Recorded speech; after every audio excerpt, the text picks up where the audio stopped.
시작하게 됐습니다. 우리 총리님 환영합니다.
우리 박수 한번 드릴까요?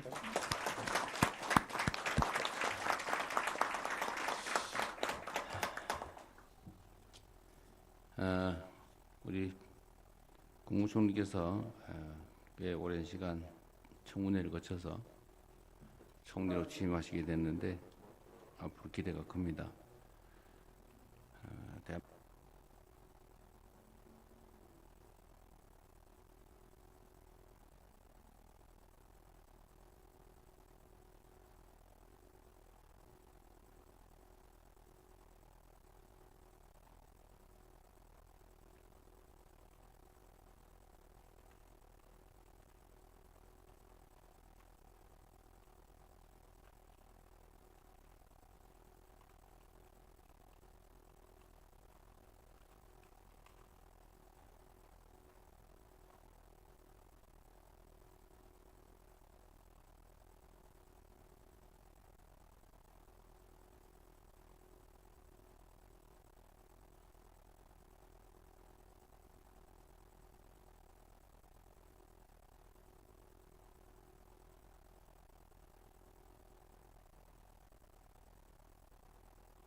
Hello, everyone, and welcome to our lesson on one of the most important movements in the history of psychology. അതാണ് behaviourism. And this is the first part of behaviorism. ഈ ഒരു പാർട്ടിലൂടെ we will explore how behaviorism changed the way psychologists think about the mind and behavior. Psychologist എങ്ങനെയാണ് മനസ്സിനെക്കുറിച്ചും ബിഹേവിയറിനെ കുറിച്ചും ചിന്തിക്കുന്നത്, മാറാനുണ്ടായ സാഹചര്യം എന്നുള്ളത് നമുക്ക് ഈ ഒരു ലെസണിലൂടെ, നമുക്ക് ഈ ഒരു ലെക്ചറിലൂടെ നമുക്കത് ചർച്ച ചെയ്യാം. ആൻഡ് ഇത് കഴിഞ്ഞിട്ട് ഉള്ള ലെസൺ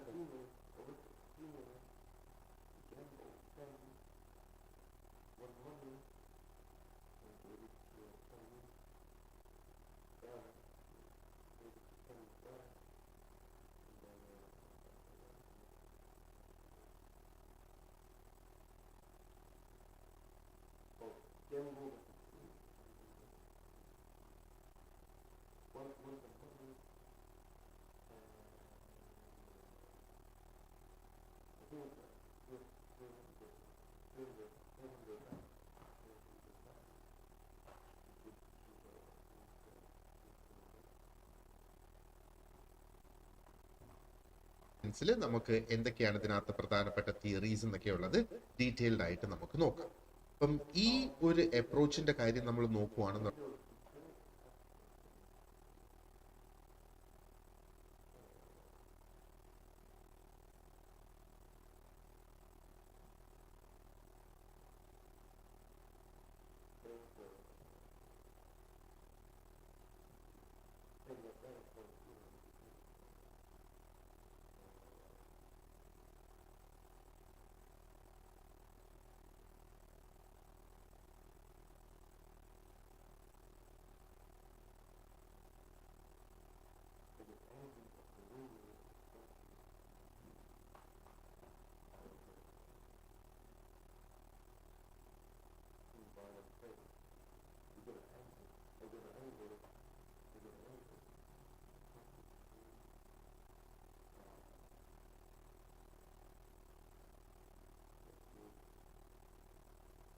ഉണ്ടെങ്കിൽ it became really very popular in the early 20th century.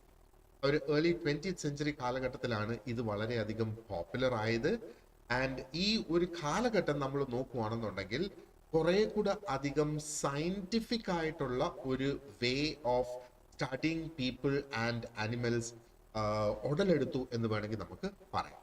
കാരണം ഇവിടെ ചെയ്തതെന്ന് പറഞ്ഞാല് ജസ്റ്റ് ആ ഒരു തോട്ട്സിലും ഫീലിങ്സിലും മാത്രം ഫോക്കസ് ചെയ്യുന്നതിന്, അല്ലെങ്കിൽ അതിൽ ഫോക്കസ് ചെയ്യുന്നതിന് പകരം, അതായത് തോട്ട്സും ഫീലിങ്സും എന്ന് പറയുമ്പോഴത്തേക്ക് നമ്മൾ കഴിഞ്ഞ ലെസൺസിൽ നമ്മൾ നോക്കിയിരുന്നല്ലേ, അതിനകത്ത് അത് ഡിഫിക്കൽട്ടാണ് മെഷർ ചെയ്തെടുക്കാനായിട്ട്. പക്ഷെ ബിഹേവിയറിസം ഫോക്കസ് ചെയ്യുന്നത്, ആ ഒരു പേര് തന്നെ നോക്കുക, ബിഹേവിയറിലാണ് ഫോക്കസ് ചെയ്യുന്നത്.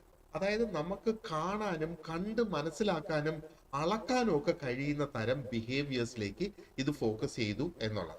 അപ്പൊ ഈ ഒരു ഫോക്കസ് ചേഞ്ച് വന്നപ്പോഴത്തേക്ക് എന്താ, സൈക്കോളജിയെ കുറെ കൂടെ അധികം പ്രാക്ടിക്കൽ ആക്കാനായിട്ട് സാധിച്ചു, സൈക്കോളജിയെ കുറെ കൂടെ അധികം സയന്റിഫിക് ആക്കാനായിട്ട് സാധിച്ചു എന്നാണ്. പോരായ്മ, it should only study what can be seen and measured.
Placebo effect का भाई। आप लोगों ने आज तक प्लासिबो इफेक्ट सुना है, लेकिन नासिबो इफेक्ट भी कोई। ली डॉक्टर के पास गया और ली को एक रूटीन चेकअप के बाद डॉक्टर ने कुछ मेडिसिन के नाम बताए और कहा कि इन मेडिसिन की वजह से शायद आपको कुछ साइड इफ़ेक्ट्स फेस करने पड़ सकते हैं, जैसे नोज़िया, हेडेक। तो अली ने वही मेडिसिन ली और कुछ दोबारा किया। अली को ये सिम्टम्स प्लासिबो इफेक्ट, प्लासिबो आप लोग पहली बार सुन रहे होंगे, यानी जब आप किसी नेगेटिव चीज़ की एक्सपेक्टेशंस में अपने अंदर रियल फिजिकल प्रॉब्लम्स महसूस करना स्टार्ट कर देते हैं, even if there is no harmful substance involved. जैसे प्लासिबो इफेक्ट का मतलब बनता था आई शैल प्लीज, इसी तरह नासिबो इफेक्ट का मतलब बनता है आई शैल हार्म। ये प्लासिबो का बिल्कुल अपोजिट है, भाई ज़रूर है लेकिन बिल्कुल अपोजिट। जहाँ प्लासिबो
हीलिंग लाता है वहीं नासिबो डिस्कम्फर्ट और इलनेस ट्रिगर करता है, सिर्फ नेगेटिव बिलीव और फेयर की वजह से। साइंस के मुताबिक जब हम किसी चीज़ से डरते हैं या एक्सपेक्ट करते हैं कि कुछ बुरा होगा, तो brain stress chemicals like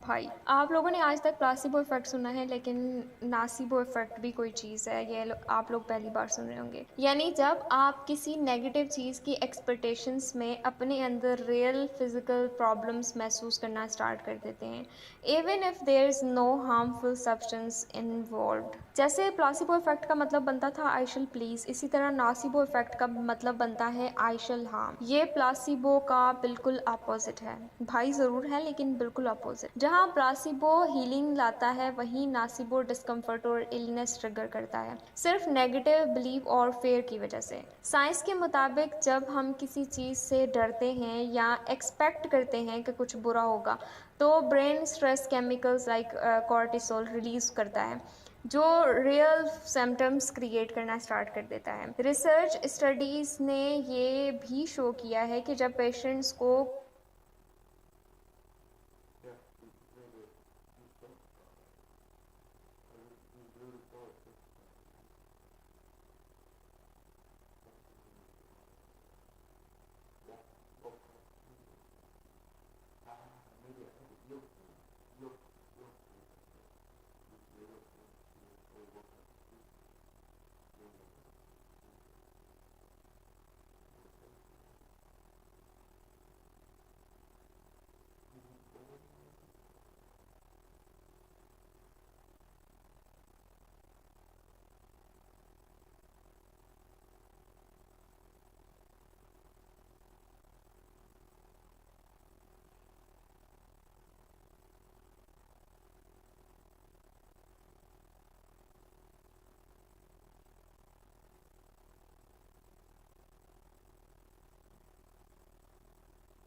그 자비의 후손이라는 것이죠. 우리는 하나님의 자비로 거저 하나님 자녀가 됐다. 그래서 예수님께서도 그랬죠. 너희는 세상에 속했다고 그랬어요. 세상에 속한 것이 아니라. 그래서 세상은 기뻐할지언정 너희들은 슬퍼할 것이다 그랬어요. 그래서 우리가 신앙생활하면서 우리가 그냥 몸만 성당을 왔다 갔다 하는 그런 신앙인에서 과연 나를 왜 하나님께서 부르셨는가? 나를 왜 신앙인으로서 신앙의 선물을 왜 주셨는가?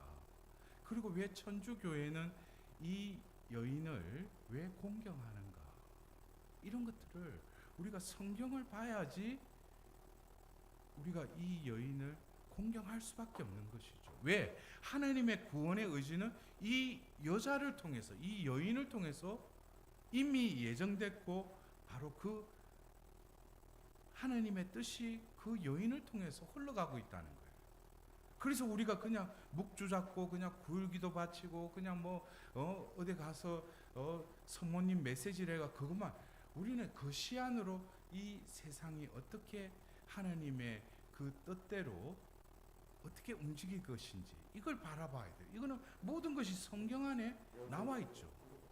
그래서 어쩌면 오늘 제가 왜 이 마테오복음에 이 족보를 왜 읽었냐 하면은 그냥 우리는 이 마테오의 족보가 유대인들을 대상으로 해서 이 복음을 썼기 때문에 아브라함과 믿음의 조상이 아브라함과 또 다윗을 이렇게 체계적으로 편집을 해가지고 예수님이 어떻게 나왔는지에 대해서 마테오는 의도적으로 편집을 해서 이렇게 족보를 꾸몄죠. 그러나 우리는 오늘 성모 신신미사, 첫도 신신미사를 봉헌하면서 어쩌면 임마누엘, 하나님께서 우리와 함께 계시다.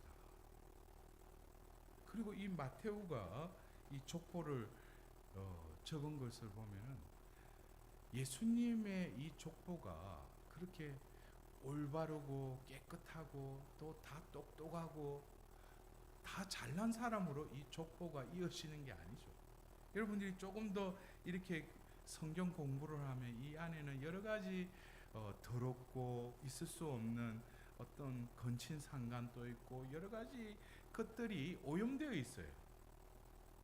그러나 뭡니까?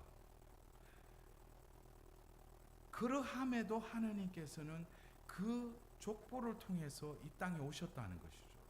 그래서 바로 그 성모님의 마니피카처럼 어쩌면 인류는 죄에 물들었을 뿐만 아니라 죄의 타락 중에도 하나님은 뭡니까? 바로 죄를 지었던 그 순간에도 바로 후손을 통해서 당신의 구속 의지를 천명했듯이 이 인류의 역사가 아무리 Colored 하나님의 자비는 위대하고 이 자연의 한쪽에 있는 이 세상들이 바로 2000년 전 예수님의 그 십자가상의 죽음을 통하여 그분이 흘리신 그 피와 물을 통해서 뭡니까? 이 세상을 깨끗하게 하고도 남는다는 거예요. 그러나 중요한 것은 우리 인간은 결국 남녀의 만남을 통해서 여자의 태를 통해서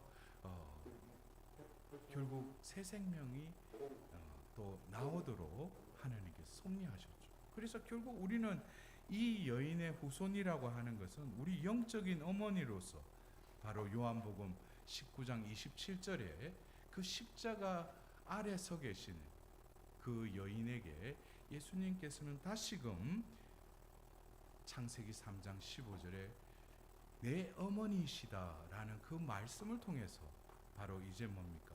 그 여자의 후손은 단수로 끝나는 것이 아니라 복수로 계속 이어질 것을 예수님은 또 명시하시죠. 그러면서 성경은 어떻게 흘러갑니까? 지금 2000년이 지나고 제가 오늘 제의를 입었듯이 12개 별을 쓴 이 여인, 이 여인에 대해서 성경에 어디에 나오죠? 네? 무시록에 나오죠. 예. 여러분들 참 눈뜬 소경입니다. 예.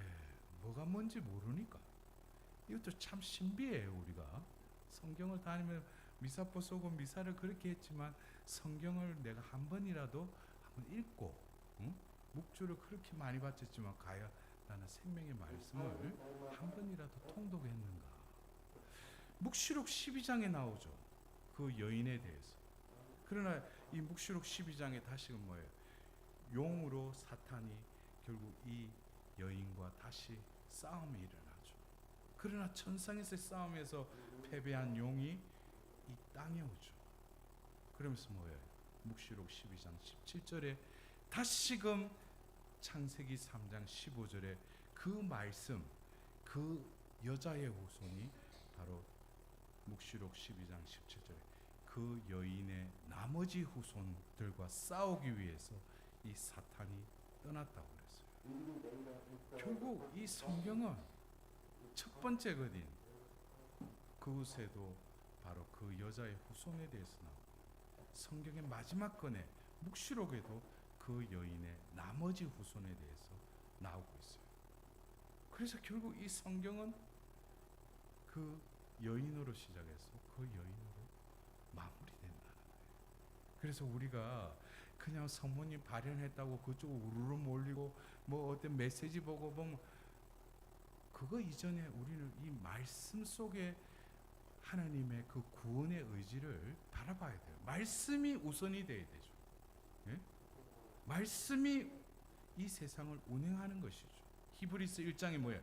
이 말씀이 만물을 지탱하고 있다고 그랬어요. 우리는 이 기후 이변이나 올해처럼 우리 한국에도 이 장마철도 아닌 장마가 그냥 어느새 끝나는지 하고 무더위가 지금 지속되고 있어요. 우리 이웃나라 일본은 지금 뭐 가라앉는다, 뭐 지진다. 지금 이 세상은 지나갈 허상에 불과하죠. 그러나 뭡니까? 하나님의 말씀 2000년 전 그 여인이 바랬듯이 말씀하신 대로 이루어지는 피앗이 결국에 우리가 성모님이 회개하라고 하는 예수님이 회개하라고 하는 것은 하나님 나라의 바로 주인이 예수이시니까 회개하라고 한 거예요. 그러나 성모님의 그 회개는 뭡니까?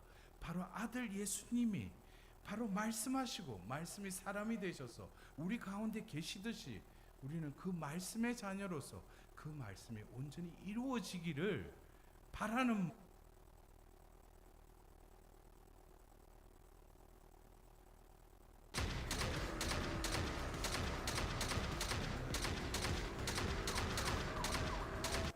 entanglement, I want to draw your attention to the subtle mechanics of projection and act of the psyche. So ancient, so primal, that it often goes unseen even by the most introspective, the empath, with all their luminous intention, often becomes the canvas upon which others unconsciously paint their disowned parts.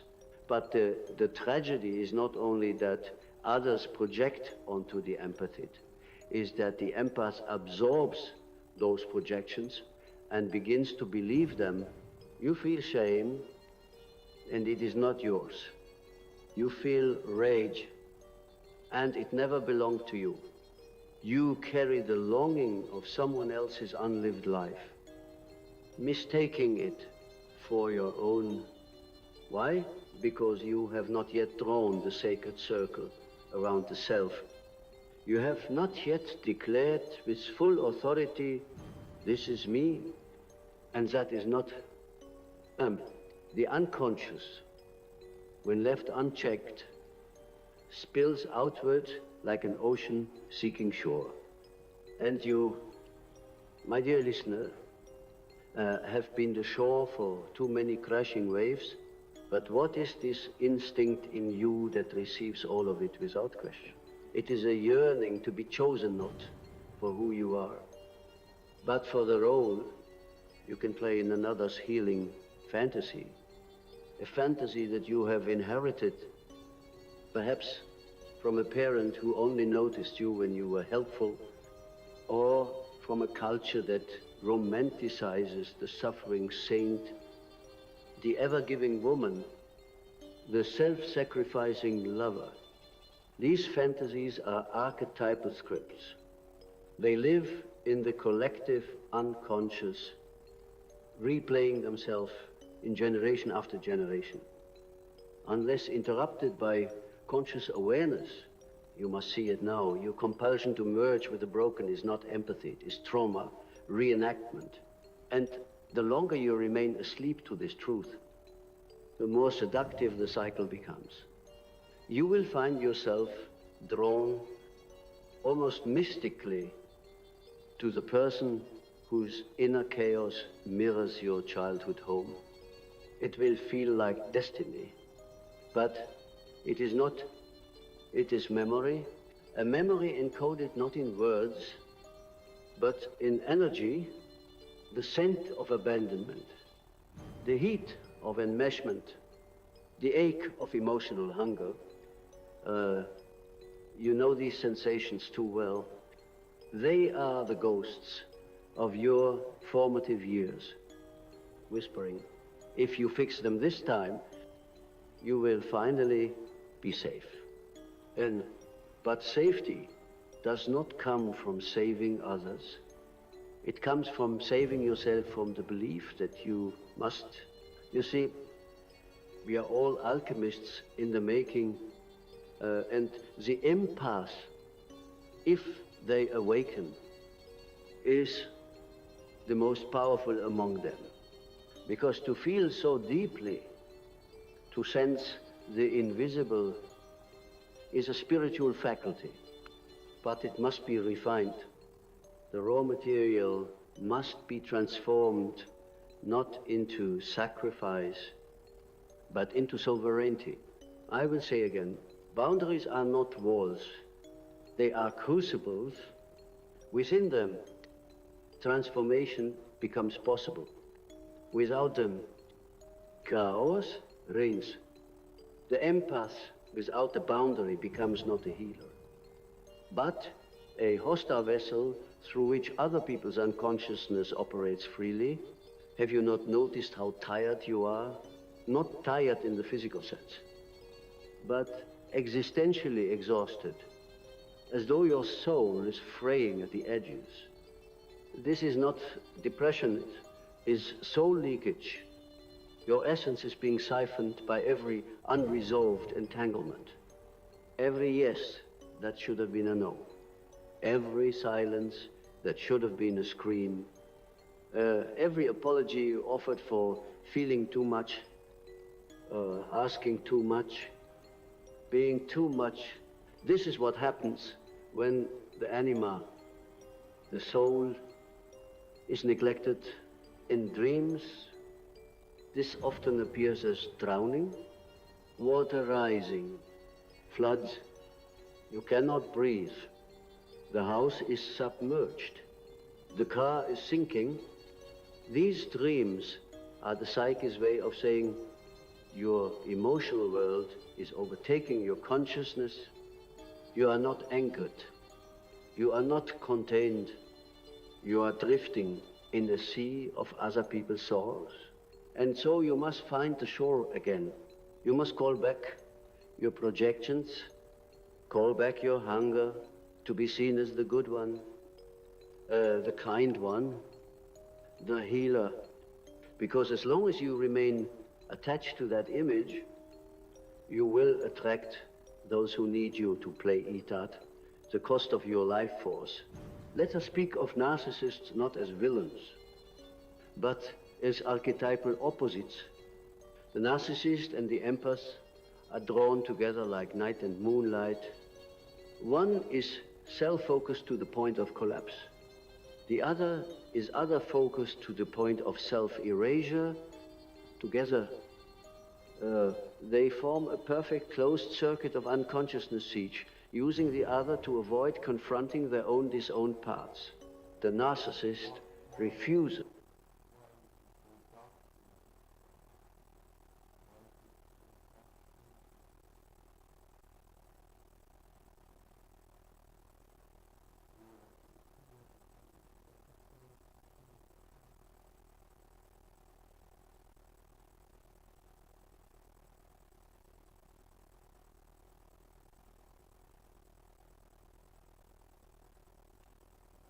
With the free Iron Beam platform and free real-time data, you can trade the most popular futures contracts.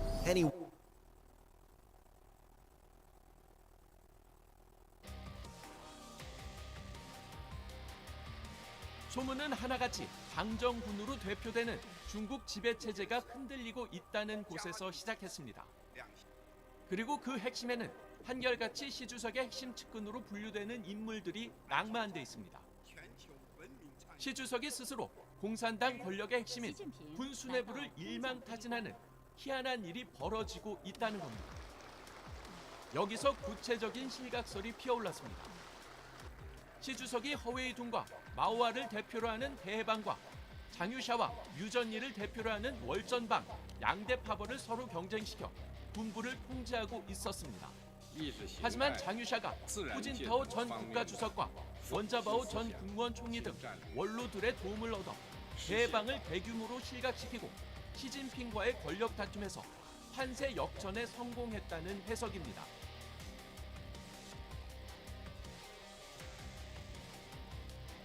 이런 변화의 시작은 2022년 20차 당대회에서 벌어진 후진타오 전 주석이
열심히 전하고 있으면서 제가 막 웃음이 나오는 거예요, 지금.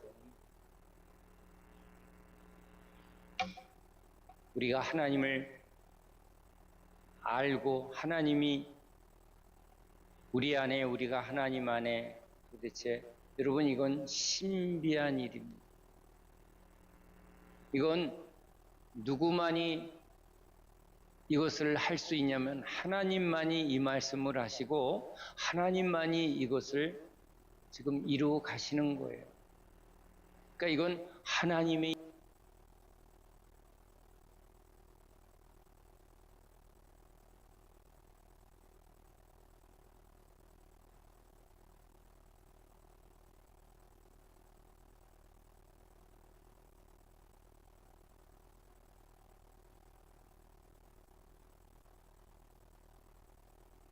Create a voiceover using your own voice. 7%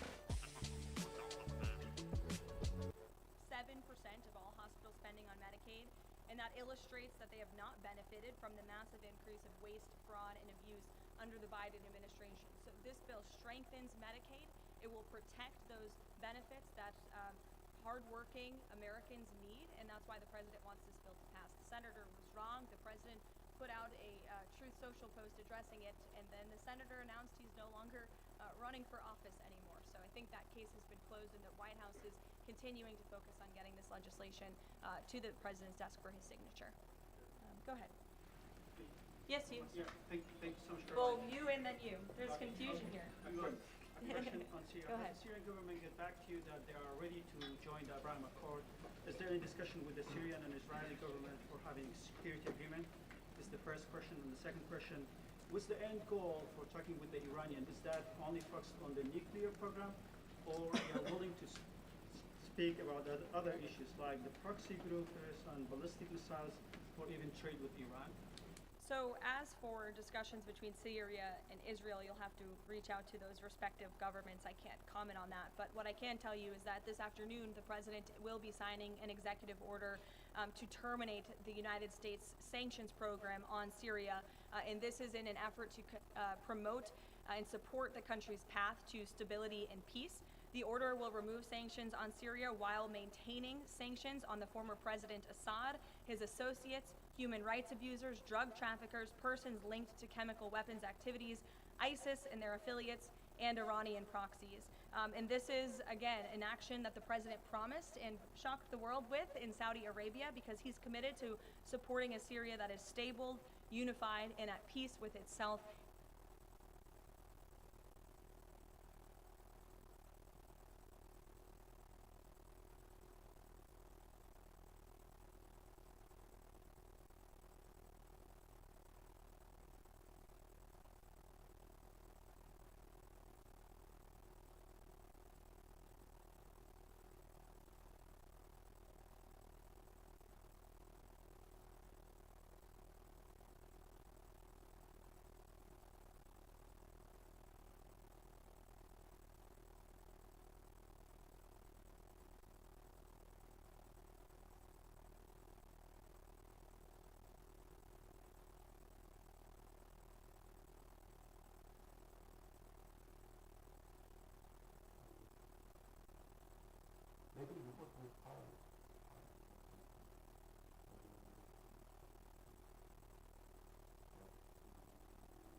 Others do to use it is something we do to ourselves every time we silence our truth to keep the peace.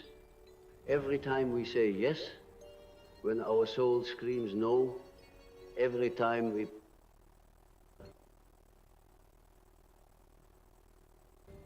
does not heal despite their wound, they heal through it. They have walked through fire and carry the embers not as scars, but as torches for others. But this healing only emerges once the wound is made conscious. Until then, it festers. It seeks reenactment. It sabotages. It seduces. It keeps the empaths bound to the hungry, the broken, the lost not out of love, but out of compulsion. To become the conscious wounded healer is to say, I will no longer leak my light into every empty hand. I will tend first to the flame within, and this changes everything. Suddenly, you are no longer drawn to the narcissist. You are repelled, not because they have changed, but because you have the part of you that once needed to be needed has been seen, held, honored. It no longer seeks validation through martyrdom. And so, when the vampire comes knocking, it finds your door closed, your light intact, your gaze unwavering. This is the power of psychic sovereignty. You might lose people, you may be misunderstood, but you will gain something far more precious, yourself. And once the self is reclaimed, your sensitivity becomes a gift again. A compass, a sacred tuning fork, no longer hijacked by trauma, no longer blurred by longing, but clear, resounding, true. So take a moment now, place your hand over your heart. Feel it. This is your center. This is your truth. No one owns it. No one feeds on it. It is yours, and yours alone. And from this center, you will learn to love again, not from fear, but from fullness, not to be needed, but to be known, not to rescue, but to witness. That is the difference between entanglement and connection. One is born from wounding, the other from wholeness. You are ready for wholeness now. Now that we have walked together through the dark forest of your psychic inheritance, let us emerge into the clearing not as victims staggering from the shadows, but as sovereign beings illuminated from within. For the awakened empath is no longer a servant to projection. They are a living vessel of symbolic power. What does this mean? It means that your sensitivity has now been tempered by fire. It means that you no longer absorb blindly, you discern. You no longer confuse resonance with destiny, you choose. You no longer bleed. Are you a Roblox fanatic? Microsoft Rewards has a brand new way for you to earn digital gift cards from Roblox. Just sign up. Is holiness. For to remain soft while also sacredly guarded, that is the highest form of evolution. To feel deeply while remaining rooted in the self, that is spiritual maturity. You are no longer a house with open doors. You are a temple. And not everyone may enter. There is a mythic truth that must now rise in you. And it is this. Your boundaries are rite of passage. They are not walls that push love away. They are thresholds that require consciousness from those who wish to cross them. And only those who come bearing the currency of truth, of humility, of mutuality, may be welcomed. You see? The empath's journey is not to become less sensitive, it is to become more awake, to walk in the world, not as a sponge, but as a seer. You were never meant to be food for the unintegrated. You were meant to reflect their shadows back to them. so they might finally see. But you can only do this once you've seen your own. And that brings us to the final truth. The truth at the root of all psychic healing. The shadow is not evil. It is disowned life. It is potential exile into darkness. The parts of you that you believed were too much, too angry, too demanding, these were your boundaries for your discernment, your power. And now you must go back for them. You must walk down into the cellar of your own psyche and retrieve the pieces of your being that you once abandoned to be loved. Because what you repress, others express for you. Every narcissist who invades you is echoing your own unmet need to take up space. Every manipulator who twists your kindness is echoing your own fear of using direct power. Every emotional vampire who clings to you is echoing your own forgotten hunger to be nourished. Bring them home. Speak to them in the language of myth. Give them form. Give them name. Call the angry girl back from the well. Call the fiery boy out of exile. Call the wild, rough, untamed self out from the wilderness. Say, I see you, I need you, I chose you. And this is not narcissism. This is integration. You were taught to split yourself in order to survive. But now, survival is not enough. You are here to live, to burn, to create, to move as one whole and sovereign being. Not scattered, not fractured, not siphoned, but fully inhabited. The truly awakened empath is no longer afraid of their own power. They no longer give it away as an offering to those who refuse to do the work. They know that love without awareness is not love, it is fusion. And fusion is the death of individuation. And so you choose differently now. You walk differently now. You love with a gaze that sees but does not rescue. You listen with ears that hear, but do not absorb. You give with hands that are full, but not bleeding. You say no, not from rejection, but from reverence. And from this new place, you begin to attract a different world. Not the echo of your wound, but the reflection of your wholeness. You meet those who do not wish to feed, but to meet, to share, to walk beside you, not as shadows clinging to your light, but as stars burning alongside you in the great night sky of the human soul. Yes, you will still feel everything. The ache of the world will still touch you, but now you know how to feel without falling, to witness without becoming lost, to hold space without losing ground. This is the final gift, the gift of self-possession.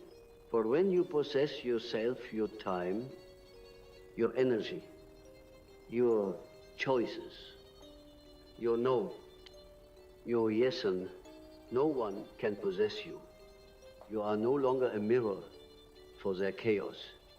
You are a flame, and the flame cannot be devoured. It burns cleanly. It offers light without apology. This is your birthright, to be empathic and empowered, to be open and protected, to be feeling and free. Let no one feed on you again, not because you are guarded, but because you are whole, and wholeness cannot be consumed. It can only be met, honored, and loved. And now, I offer this prayer not in the name of any religion, but in the name of the soul. May you remember who you are beneath the rose. May you speak your truth, even if your voice trembles. May you stop confusing being drained with being needed. May you no longer enter into covenant with those who refuse to awaken. May your sensitivity become your compass, not your chain. May your boundaries be holy altars, not fences. May you reclaim every part of you once abandoned for peace. And may you walk forward tender, fierce, sovereign with your heart intact and your light undimmed. You are not here to be consumed. You are here to transform. Now, go and never abandon yourself again.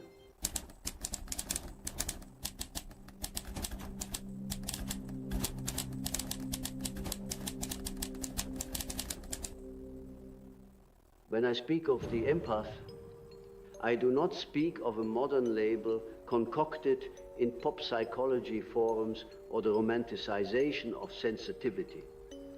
I speak of a primordial archetypal ancient sensitivity etched into the soul of humanity, a being whose psychic skin is thinned to such a degree that the winds of other people's feelings blow through them as though they were made of gauze and mist. But herein lies both the gift and the danger. Empaths, by their nature, are absorbers. They absorb moods, energies, sorrows, and joys that do not originate within them.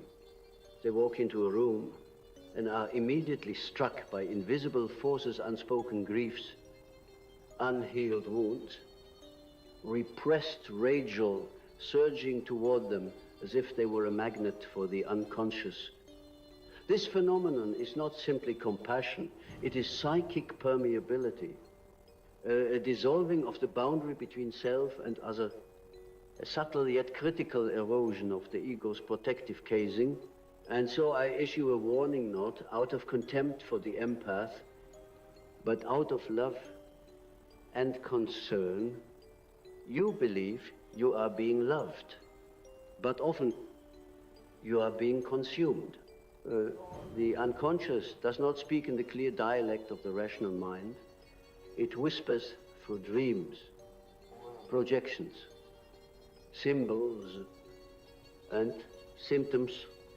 It reveals itself in the very ways we are drawn to people who drain us and call it devotion. In the way we confuse resonance with rescue, you, the empath, believe you are healing them. But you may be offering your soul as a feeding trough for their fragmented selves. Let me speak clearly. Those who feed on you are not always malicious. They may even believe they love you, but they are often empty vessels, ruptured by trauma, carrying unmet needs they do not know how to process. And when you enter their orbit open, attunet, unguarded, you become a chalice into which they pour all their despair and from which they drink vitality. There is an archetype in mythology known as the vampire, a creature that exists by siphoning the life force of others. It is not coincidental that this myth re-emerges in psychological terms, for the energy vampire is not folklore, right? Is a symbolic truth. There are individuals whose unconscious survival strategy is to draw power through enmeshment, to merge with others, to inhabit their psychic space, and to avoid their own inner abyss by drowning in someone else's emotional currents. The empath is a perfect host. Why? Because you do not see your capacity to feel as power. You see it as duty. You see your suffering as love. You confuse martyrdom with meaning, and this is the trapped, ancient, sacrificial complex reawakened in the modern psyche. The belief that to be worthy, one must bleed. That to be whole, one must be hollowed out. But wholeness is not found in depletion. It is found in integration. You must ask yourself, what shadow within me is so uncomfortable with stillness, so afraid of egoic strengths, that it insists I dissolve into others? What part of me believes I only exist if I am useful? This is the voice of the wounded child, the abandoned inner orphan, who learned that love was conditional, who learned to scan the moods of care.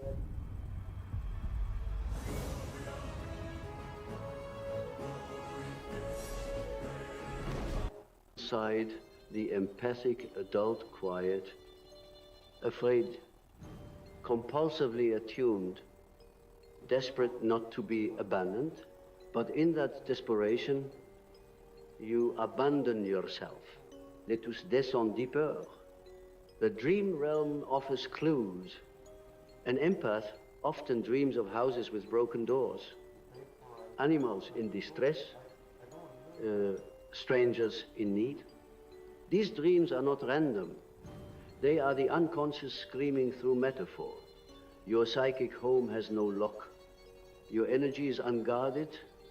You invite in every stray soul without discernment, believing this is virtue. But what if it is avoidance? What if rescuing others is a way to escape the unbearable task of confronting your own unmet needs? I once said, until you make the unconscious conscious, it will direct your life and you will call it fate. The empath's unconscious is often a deep well of unresolved grief, ancestral trauma, and archetypal longing. You feel too much because you were never taught to feel your own. You inherited the unwept tears of your lineage. You carry the burdens of mothers who silenced their screams, of fathers who buried their tenderness. You are haunted not only by your own story, but by the unspoken sorrow of generations. And still, you think being drained is love? No, that is possession, not by demons, but by complexes, emotionally charged psychic fragments that live autonomous lives in the unconscious, a codependent complex, a savior complex, an abandonment complex. These are not simply issues to be resolved. They are psychic forces that seek expression, often by pulling us into relationships that recreate the very pain we refuse to confront internally. Thus, the empath finds themselves with the narcissist. The addict, the emotionally unavailable, and rather than seeing the pattern as a mirror, they see it as mission. I must help them heal. You say, but healing is not imposed from without. True healing emerges from within. Your presence cannot substitute for their willingness. Your light cannot illuminate their inner world unless they are willing to face it. And when you try to do it for them, you are not helping. You are enabling. You are not being loved. You are being consumed. This consumption is subtle. It often masquerades as intimacy. They will praise your sensitivity, your warmth, your ability to listen. But watch closely. When you need them, they vanish. When you set boundaries, they rage. When you reclaim your energy, they accuse you of being selfish. And then the guilt arises. Guilt, the psychic leash that binds the empath to the predator. But guilt is not proof of wrongdoing. It is often the echo of manipulation, the internalized cry of a wounded archetype. How dare you stop feeding me? Do not feed what wishes to remain unconscious. You are not their healer. You are your own. And so, I urge you, to step out of the archetype of the sacrificial lamb and into the fuller truth of your being. The goal of individuation is not to become less sensitive, it is to become more sovereign. The true empath is not weak, they are warriors of the soul. But the warrior without armor is not brave, they are broken. Sensitivity without discernment is a wound, not a gift. It is time to reforge the boundary between yourself and the world, not to isolate, but to clarify, because there is a difference between compassion and consumption. You must ask with radical honesty, am I choosing this connection from love or from fear? Am I drawn to their pain or to their potential? Am I here to witness or to fix? And who am I when I am not needed? These are not easy questions, but they are necessary ones.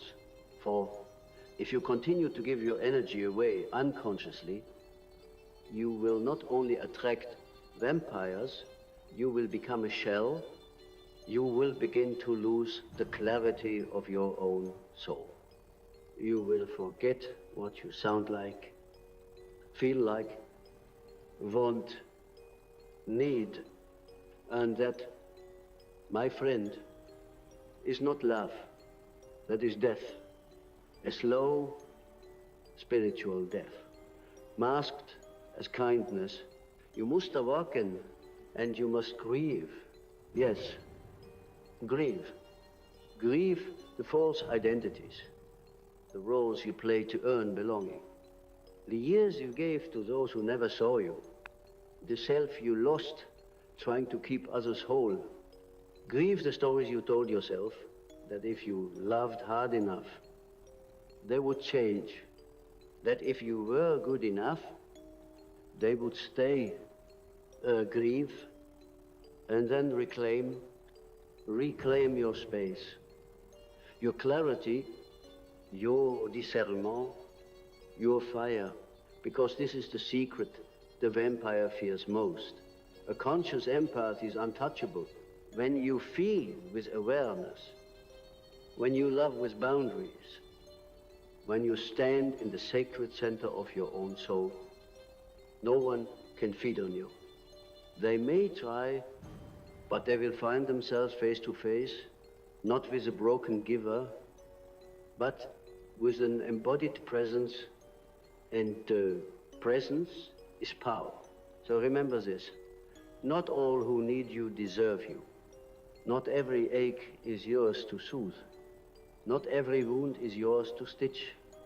The greatest act of empathy is to hold your own gaze, your own grief, your own glory with reverence, and to offer others the same only if they truly wish to see. And now, as we return deeper into this matter of psychic entanglement, I want to draw your attention to the subtle mechanics of projection and act of the psyche, so ancient, so primal, that it often goes unseen even by the most introspective. The empath, with all their luminous intention, often becomes the canvas upon which others unconsciously paint their disowned parts. But the tragedy is not only that others project onto the empathite, is that the empath absorbs those projections and begins to believe them. You feel shame, and it is not yours. You feel rage, and it never belonged to you. You carry the longing of someone else's unlived life, mistaking it for your own. Why? Because you have not yet drawn the sacred circle around the self. You have not yet declared with full authority, this is me, and that is not. The unconscious, when left unchecked, spills outward like an ocean seeking shore. And you, my dear listener, have been the shore for too many crashing waves. But what is this instinct in you that receives all of it without question? It is a yearning to be chosen not for who you are, but for the role you can play in another's healing fantasy. A fantasy that you have inherited, perhaps from a parent who only noticed you when you were helpful, or from a culture that romanticizes the suffering saint, the ever-giving woman, the self-sacrificing lover.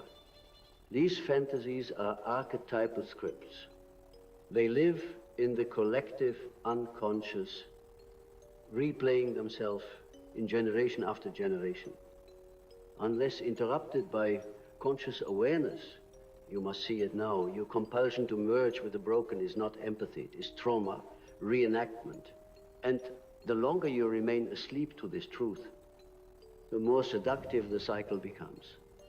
You will find yourself drawn almost mystically to the person whose inner chaos mirrors your childhood home. It will feel like destiny, but it is not. It is memory, a memory encoded not in words, but in energy, the scent of abandonment, the heat of enmeshment, the ache of emotional hunger. You know these sensations too well. They are the ghosts of your formative years, whispering.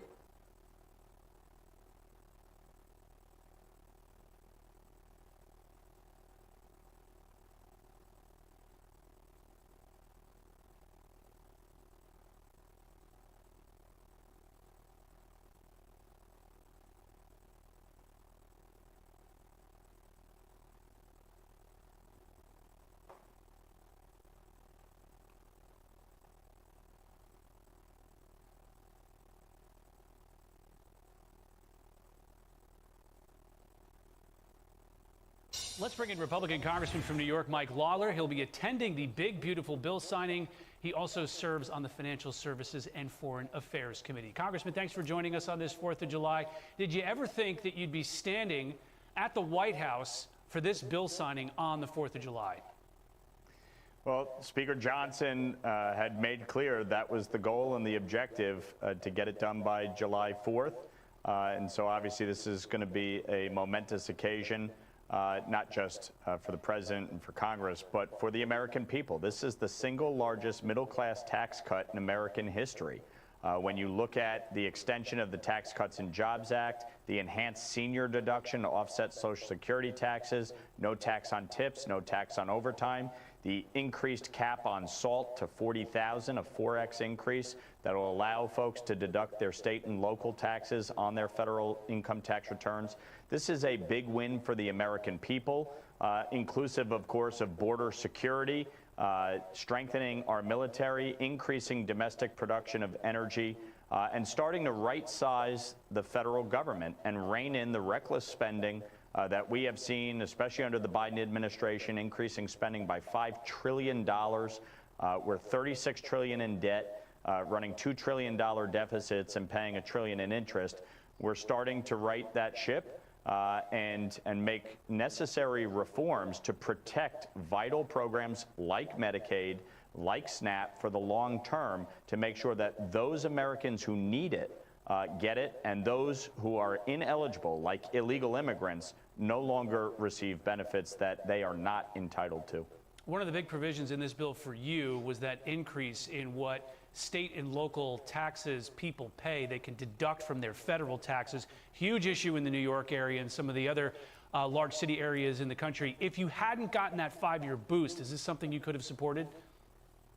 I was very clear from the start. If that was not part of the bill, I would have been a no on the bill. We worked in good faith with President Trump, with Secretary Bessent, with leadership in the Senate and the House, and negotiated a fair deal. $40,000 SALT cap with a $500,000 income limit. So that way it is targeted to the middle class and working class, 1% growth over 5 years. Plus we fixed the pass-through entity provision to make sure that small businesses are able to deduct their state and local taxes. And I would just point out, this is not just a provision that supports folks in New York, California, New Jersey, where we have high property and state income taxes. This impacts everybody across the country. You've seen in Florida and Texas, for instance, property taxes have exploded. Florida's property taxes are up 37% in 4 years. So this, over the next 5 years, is going to provide real tax relief to middle-class and working-class families all across this country. So before our interview, you heard Mark Meredith on the North Lawn of the White House there. You remember him from yesterday. You talked to him right after you got off the House floor voting on this bill. You told him then that you pointed out basically that in a number of tax provisions, they often do expire, and that's pretty common in legislating. Well, Congresswoman Alexandria Ocasio-Cortez caught that interview, or at least saw it online, and she wrote, "It's not normal. Lawler voted to make the tax breaks on billionaires permanent while making the no tax on tips, just for those making less than $25K, expire in just 3 years. He's also kicking tipped employees off Medicaid, ACA, that's Obamacare, and clawing back their SNAP." So is she wrong about this bill? Yes, she's entirely wrong. Look, back their SNAP. So is she wrong about this bill? Yes, she's entirely wrong. Look, the standard deduction, for instance, which was doubled under the Tax Cuts and Jobs Act, is made permanent. This is a huge tax cut for middle class and lower income families all across this country. Obviously, within this bill, no tax on tips, no tax on overtime, no, a senior deduction, a child tax credit expansion. This is targeted towards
Feeling lonely and looking for a significant someone, but dating sites don't work for you? Tired of Benedirò il Signore in ogni tempo, sulla mia bocca sempre la sua lode. Io mi glorio nel Signore, i poveri ascoltino e si rallegrino.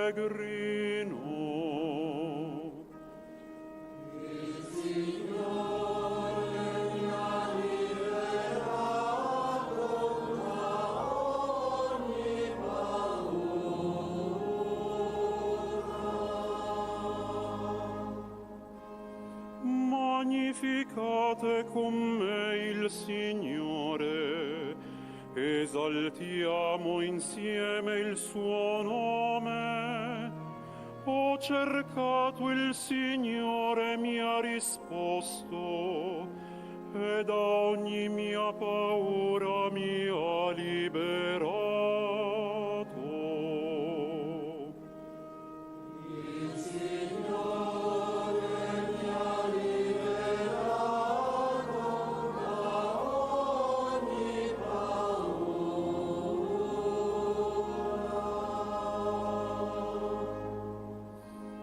Guardate a Lui e sarete raggianti, i vostri volti non dovranno arrossire. Questo povero grida, il Signore lo ascolta, lo salva da tutte le sue angosce. Il Signore mi ha liberato da ogni paura.